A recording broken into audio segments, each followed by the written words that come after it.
Hi everybody, I'm Bob the Handyman. Today's video is geared towards the first-time homeowner that is starting out from scratch, doesn't know much about having a home, and needs all the information they can get. So I'm going to go over some of the basics of what tools you'll probably need, tools that you should have, just some very basic, just a very basic starting point, and here we go. So the first thing that any new homeowner should have is a gratuitous plug for my book, Your First House, because you don't know what you don't know. It's as close as you're going to get to a homeowner's manual. Take you through a lot of what I'm going to go through now, but a lot more as well. Putting that right there. So some basics that you're gonna need. First off, a good tape measure. 25, 30-foot tape measure will work well. Anything bigger gets kind of cumbersome. Anything smaller, you can't really measure average size rooms with.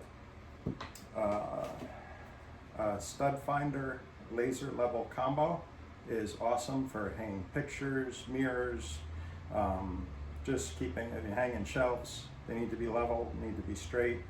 Most of the time you need to hit a stud. These are invaluable. Just a regular range of screwdrivers. These happen to have a magnetic head, which help. Most people don't realize right away that screws come in different sizes. So they'll grab a great big one, won't fit. If you get a variety of screwdrivers, really come in handy, and most of the time you'll have what you need. An assortment of pliers always come in handy. Regular pliers, needle nose, something sort of for plumbing, but I use them a lot more than just plumbing, with a ratcheting head for different sizes. Definitely comes in handy. Adjustable wrench. If you don't have a full socket set or a full set of wrenches, it's the next best thing. Also is good to have, if you can, get two of them for the opposite sides of the bolt or the nut that you're working with.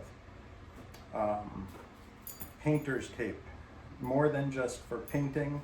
If you need to lay out something on the wall, looking for a stud, you can put the tape on the wall, write on the tape instead of writing on the wall.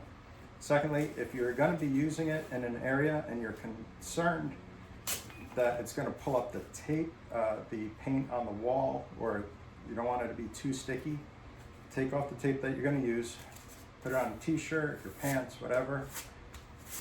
Remove some of the adhesive, put it on what you're working, and it'll come off really easy. What else do we have? We have safety goggles.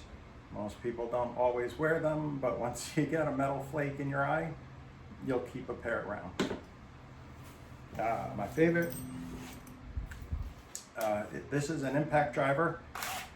You can accomplish pretty much all the same things by having a drill or a power screwdriver.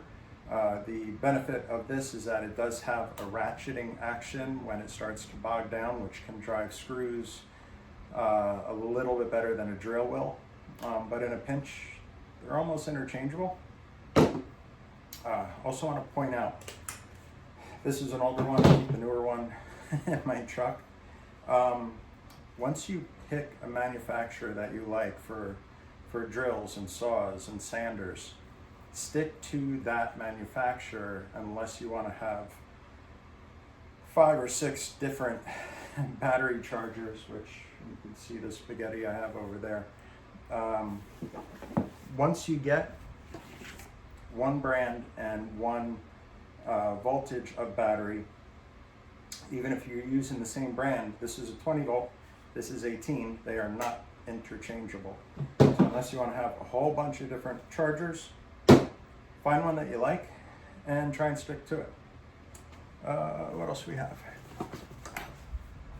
Good claw hammer. Try and get one with a metal shaft. You can get fiberglass. Fiberglass will break and sometimes it splinters. Wood is fine, But the biggest mistake I see everybody do is they take a hammer and they hold it up here and they tap. Hold it like you're shaking somebody's hand. Hold it at the base, pivot at the angle, and swing your hammer. Don't need little taps.